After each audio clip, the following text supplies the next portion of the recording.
Hi friends, మీ Sharada talk. Hi అండి, అందరు ఎట్లున్నారు? బాగున్నారా? మేమైతే సూపర్ ఉన్నాం. ఈరోజు మా ఇంట్లో పాలకూర ఆలు కర్రీ. నేను అసలు ఆకుకూరలకి మొత్తం పచ్చిమిరపకాయలు వేస్తా. ఇప్పుడైతే కొన్ని ఉన్నాయి, కొన్ని కట్ చేసుకున్నా. ఉల్లిగడ్డ పచ్చిమిర్చి వేసేద్దాం.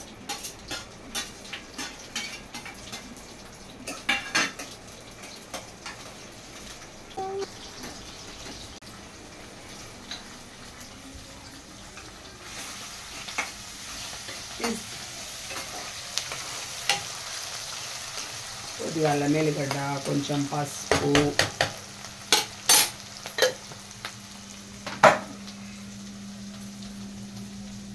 ఫస్ట్ అయితే ఆలుగడ్డ వేసుకోవాలి, ఎందుకంటే కొంచెం ఉడకడానికి టైం పడుతుంది కదా.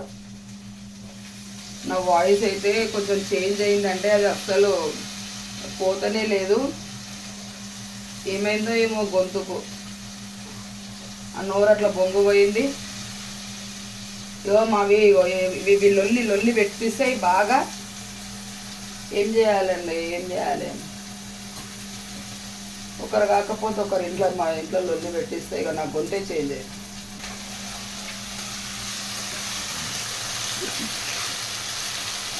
మంచిగా నూనెలనే జర ఉప్మా గిల్ల నీంచినాకనే పాలకూర వేసుకోవాలి.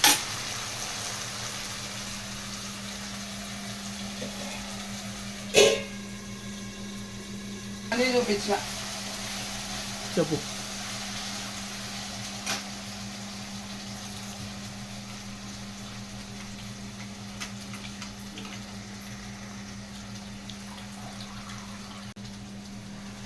కొంచెం ఉడికింది కదా ఆలుగడ్డ, పాలకూర వేస్తున్నా. బాగున్నాయా, బాగుందమ్మా, వీడియో బాగుందా, బాగలేదా అని కూడా కమెంట్ చెప్పండి. కమెంట్ చెప్పమంటే ఏంటంటే మీరు చూసినట్టు నాకు అనిపిస్తుంది అట్లా, అందుకే నేను కమెంట్ అడుగుతా.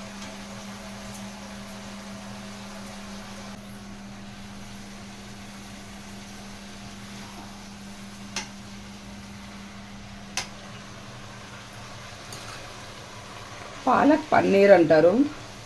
ఒకసారి పాలకూర ఆలుగడ్డ కూడా ట్రై చేయండి, బాగుంటుంది. అదేమో రుబ్బి వేస్తారు ఆలుగడ్డ. నేను ఆకుకూర లాగానే పాలక్ పన్నీర్ అంటే పాలక్ పన్నీర్ అంటే అది పేస్ట్ చేసి పన్నీర్ వేస్తారు. కానీ నేను ఆలుగడ్డకు ఇట్లా ఆకుకూర ఆలుగడ్డ లాగా ఉండాలని నేను ఇట్లా చేసిన.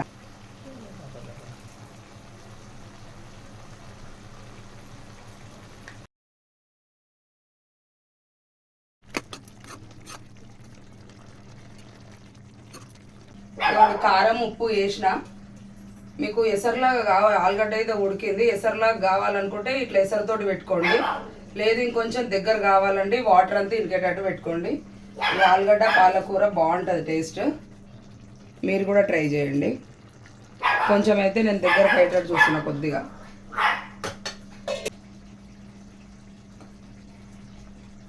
ఉడికిందా? కొంచెం ఉడకని, మళ్ళీ మీరేమో ఉడకలేదు అనుకుంటారు. కొద్దిసేపు కాగానే బంద్ చేస్తాం. ఇదిగోండి మా కూర అయితే మొత్తం వాటర్ గుంజేసింది, చాలు. నాకు కొద్దిగా రసంలాగా పెట్టిన. ఇంతేనండి, ఈజీగా చేసుకోవచ్చు. అప్పటికప్పుడు కావాలంటే తొందరగా అయ్యే కర్రీ ఇది. ఓకేనండి, మా వీడియోస్ కనుక మీకు నచ్చినట్టయితే మా ఛానల్ని సబ్స్క్రైబ్ చేయండి, లైక్ చేయండి, షేర్ చేయండి, కమెంట్ కూడా చేసుకోండి. కొత్త వాళ్ళు అయితే సబ్స్క్రైబ్ చేసుకోండి. ఓకేనండి, బాయ్. పక్కకున్న గంట అయితే కొట్టకుండా ఆగకండి, కొట్టే తీరండి.